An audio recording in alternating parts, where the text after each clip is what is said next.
News at 1. 2023 Presidential Election Petitions Court upholds election of President Tinubu. President Tinubu welcomes tribunal verdict, assures of his commitment to the rule of law. And Christians and governors urged to pray and imbibe virtues of repentance and forgiveness.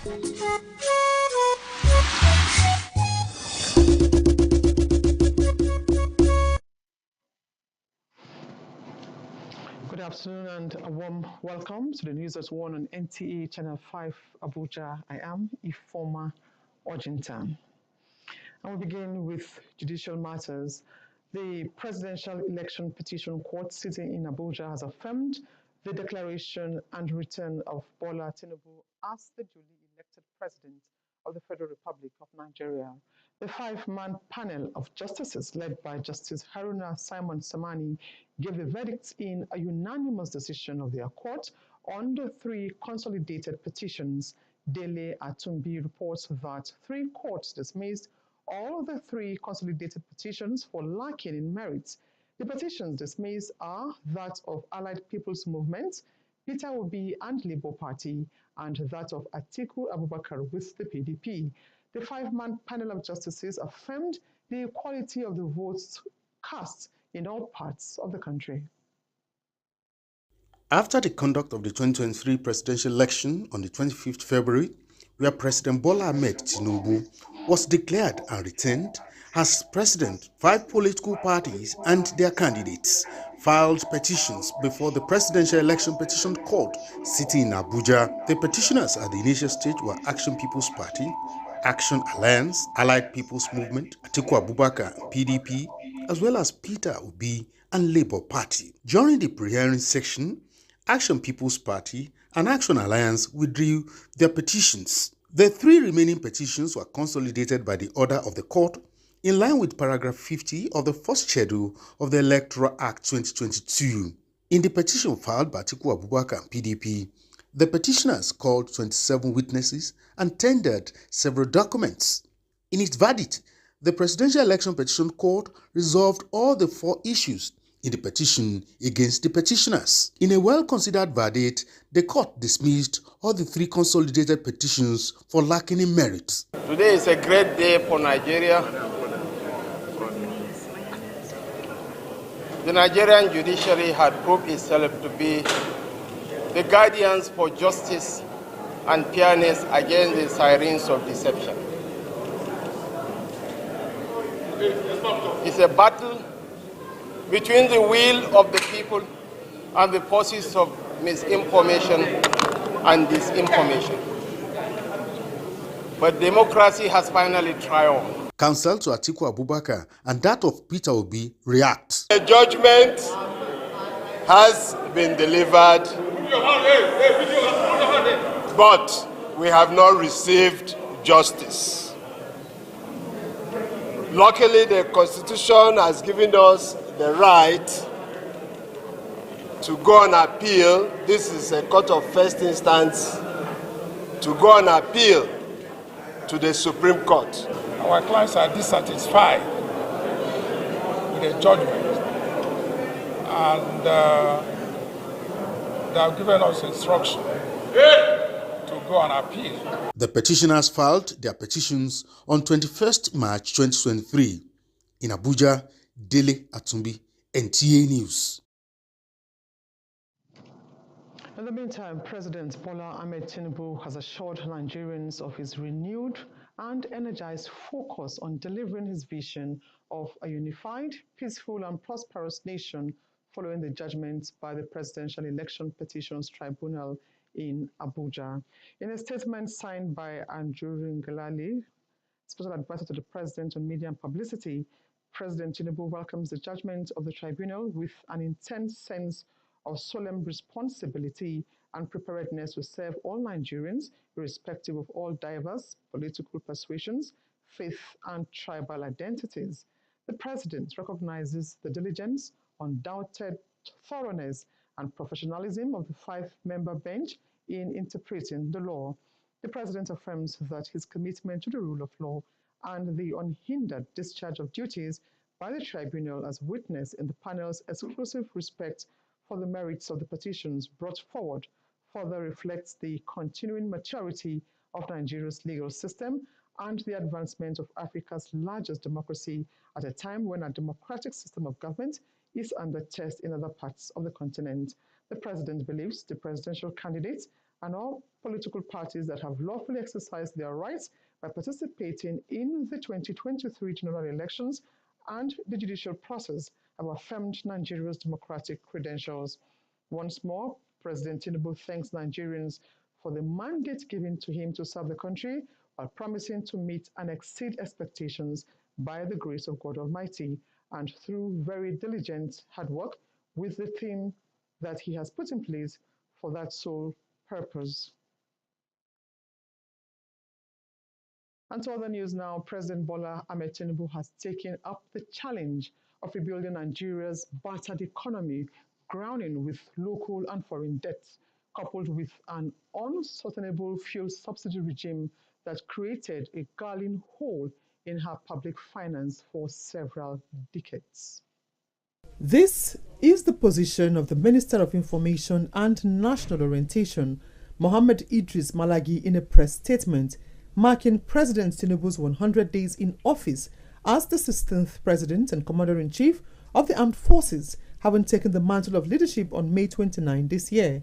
The minister acknowledged President Tinubu's readiness to deliver on his campaign promises by taking bold and courageous decisions on national economic rejuvenation, manifesting in the removal of the fuel subsidy, unifying the multiple foreign exchange markets, and setting up a tax and fiscal reforms committee to deepen the ongoing reforms to reposition the national economy.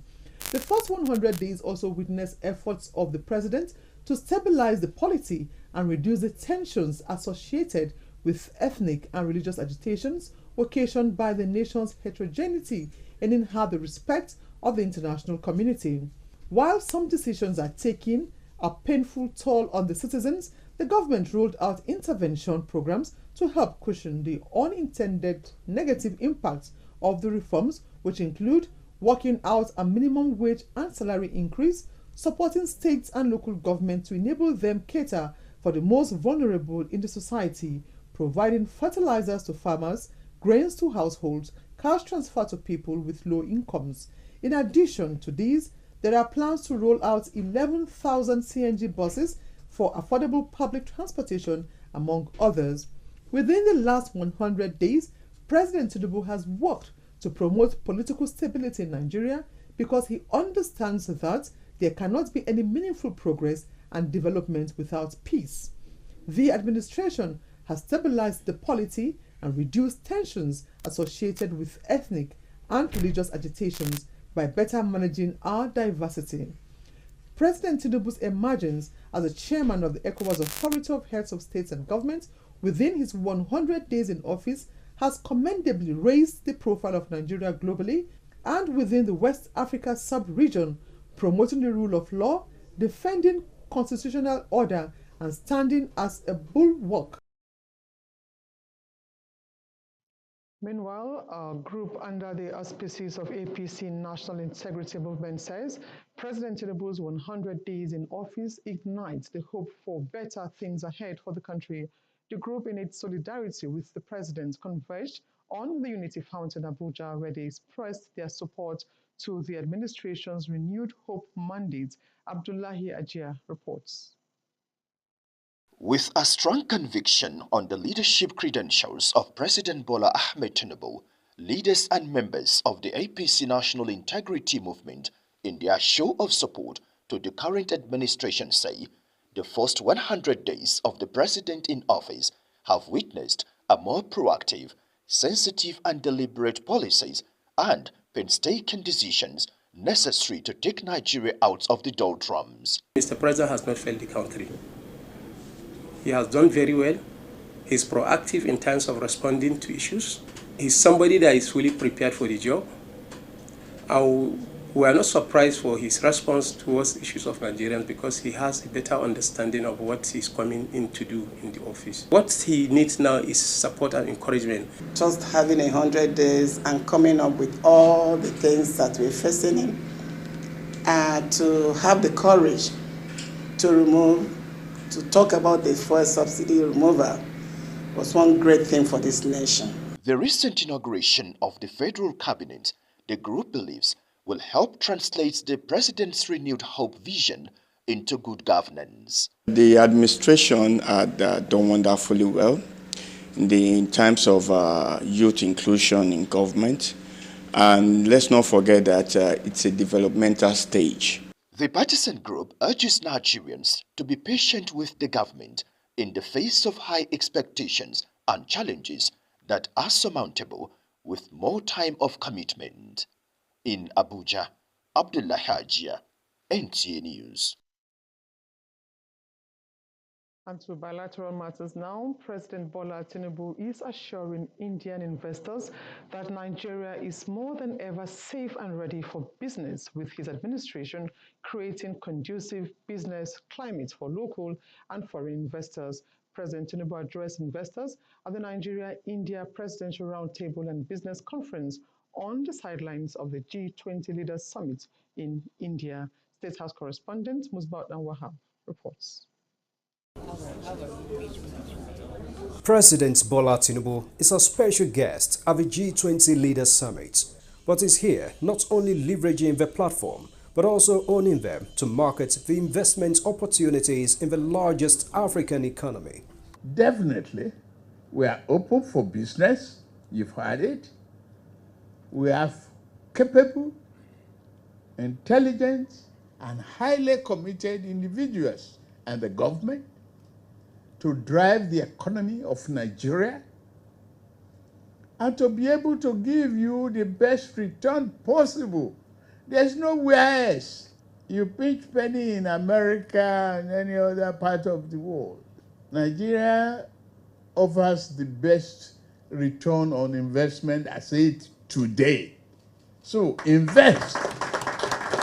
Is equally strengthening the existing trade relations, staging an interface between Nigerian investors and their Indian counterparts, with investments in oil and gas, steel, telecommunications. Among other sectors, Indian companies are second largest employers of labor in Nigeria.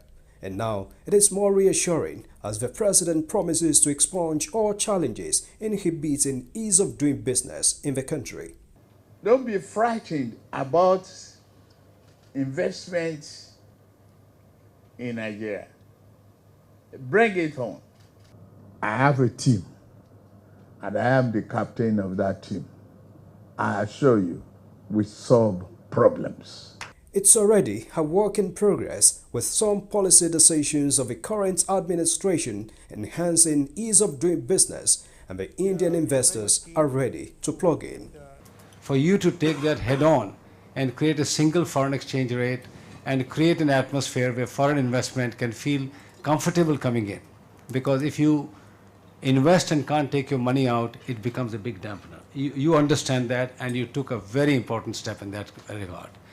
This exchange must continue through our schools, both physically and virtually. Nollywood and Nigeria's film industry could do closer collaboration with Bollywood. We welcome you to continue to invest in the Nigerian economy, create jobs in Nigeria, reduce the dependence on foreign exchange, and as you say, even allow Nigeria to be an exporter of manufactured goods. We in the Ministry for Trade and Investment have embarked on reviewing and reforming our trade policies and agreements to protect you and to also encourage you to come in.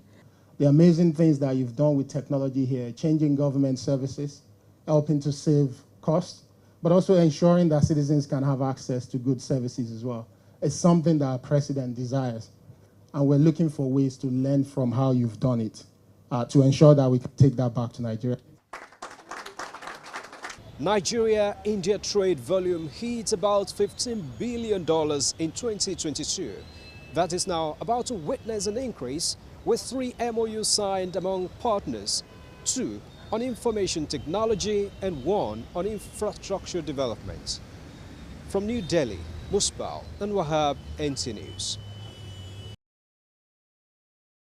And back home, the Chief of Army Staff, Lieutenant General Tarit Lagbaja, says the Nigerian Army under his watch will continue to ensure strict observance of human rights laws for improved performance of troops in internal security and peace support operations. The Army Chief said this in a message at the maiden edition of the Nigerian Army on Human Rights Seminar in Abuja. Tope Alabi has more. The Nigerian Army has a sacred obligation to ensure that its personnel perform their duties within the limits prescribed by law, including the International Charter on Human Rights. Currently, the Nigerian Army is conducting internal security operations across the country with other security agencies, and it is expedient that discipline and professionalism is maintained at all levels. It is against by the Nigerian Army's Chief of Administration, Major General Jimmy Akpos. You continue to protect the rights of civilians. That members of the military too have families. They are human beings like us. They are from communities. And so we need to encourage them by equipping them, giving them all the support they need to succeed. This conversation is in furtherance of the Chief of Army Staff's command philosophy to transform the Nigerian Army into a well-trained, equipped and highly motivated force to achieve its constitutional responsibility within a joint environment. In Abuja, Tope Alabi, NTA News. You're watching the news at 1 on NTA Channel 5 Abuja. Still to come on the news.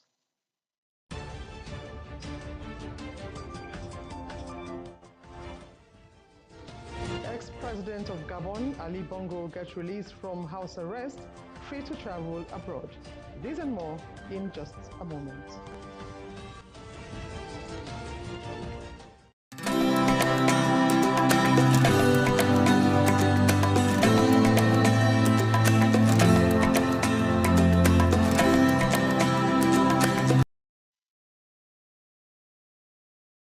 Thanks for staying tuned.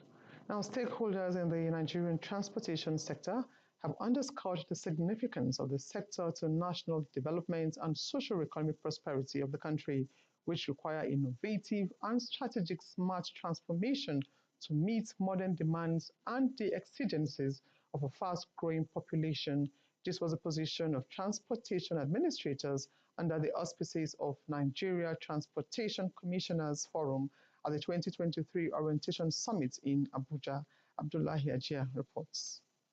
The transport sector, take it or leave it, is the most important. After declaring open the two-day summit by the representative of the Minister of Transportation, a number of key issues in the Nigerian transportation sector dominated the discourse among the industry players, representing the national and sub-national governments, who in a holistic view used the platform to cross-fertilize ideas on the best way forward for a more efficient sector. This is expected through the peer review mechanism and shared strategic knowledge. Smart transportation systems, as we know, are transformative. It enhances the way we travel, commute, and connect with one another. We must lower our individualism and leverage our corporate strength. There is need for government to fast-track the national transport policy, and that this smart transportation system, the current global trends, must be included so that it becomes a policy document that all the tiers of government can work on. There's quite a lot we can do as a very critical subsector in driving of our economy.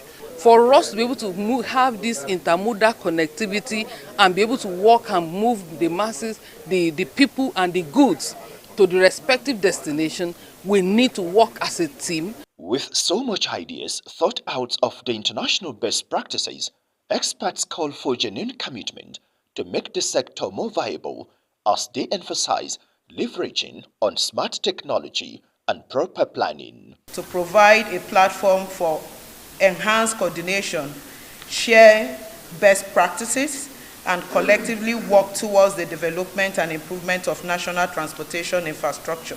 Strong government commitments and political will, collaboration, investment in infrastructure, Among other desires, experts maintain are required for the attainment of goals of a functional transportation system in the country.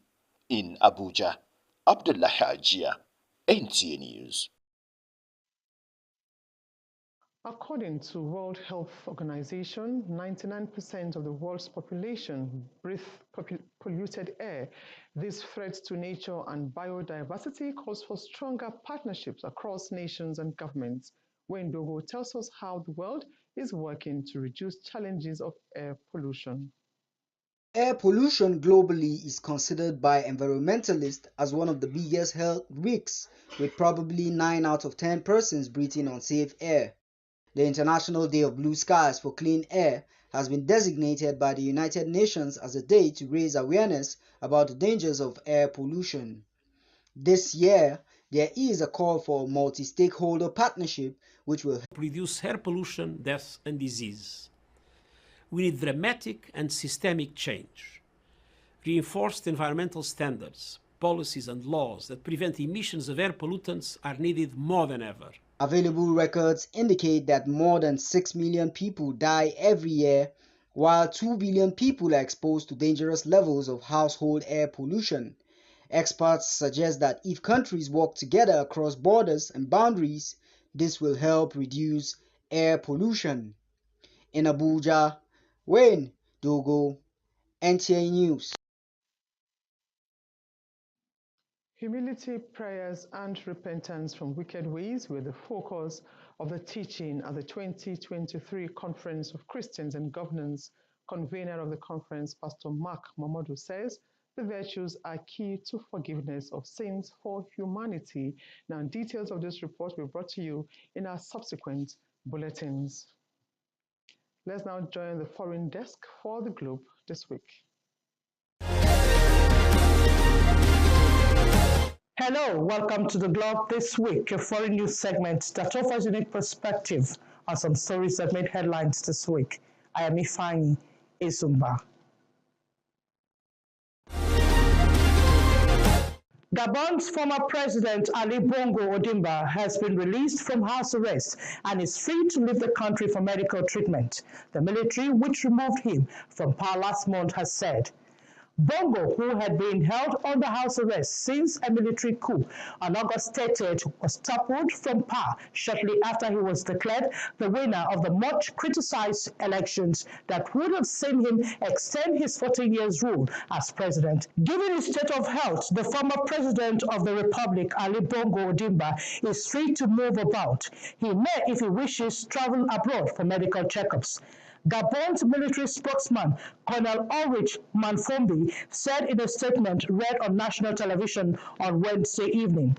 The statement announcing Bongo's release from house arrest was signed by General Brice Clotaire Oligui Nguema, who was sworn in as Gabon's new head of state on Monday. A manhunt has been launched for a British soldier awaiting trial on terror charges after he escaped a London prison on Wednesday while dressed as a chef. Officials said Daniel Abed Khalifa, 21, went missing from Wandsworth Prison in the southwest of the British capital shortly before 8 a.m. local time. He had been awaiting trial for terror offences and alleged breaches of the Official Secret Act. The audacious and rare escape prompted a sprawling manhunt that delayed flights and led to heightened checks at British ports. Russians who fought in Ukraine will be sent to teach a new practical course for school children on security and defense issues. According to the country's education minister, it is the latest sign of growing militarism in Russian society. A center has been created this year to retrain teachers, veterans of the special military operation. Russia's education minister, Sergei Praskov, said using the official name for the war in Ukraine. According to a report in the TASS State news agency on Wednesday. Those who have taken part in combat, the minister said, will participate in the implementation of a new subject area with a prioritization on practical training for new fundamentals of security and defense of the motherland, according to TASS. Moscow has been overhauling its school curriculum since its invasion of Ukraine last year. That's it on the Globe this week. Stay for the rest of the news.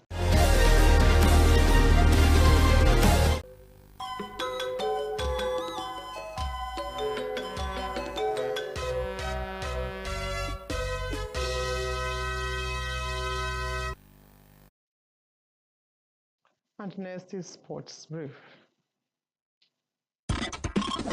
Ahead of Sunday Africa Cup of Nations qualifier between Nigeria and Sao Tome and Principe, the Super Eagles handlers have the compliments of all invited players who had their first training Wednesday evening at the training pitch of the Godswill Akpabio International Stadium, Uyo. Nigeria, who had already qualified with 12 points from Group A, will be hoping to add to their points tally. In another development, Nigeria's Victor Osimhen makes list of nominees for the 2023 Ballon d'Or Men's Award, making him the first Nigerian to be nominated for the prestigious prize since Nwankwo Kanu made it in 1999. Talking tennis, Spanish tennis sensation and world #1 Carlos Alcaraz is just 2 games away to defend his US Open title, as he has booked a semi-final place after a quarter-final straight sets 6-3, 6-2, 6-4 victory against Alexander Zverev in the 2023 US Open at the Flushing Meadows, setting up a semi-final clash against world #3 Daniil Medvedev. With Sports Brief, Abdullah Hajia, NTA News. And just before we go, a recap of some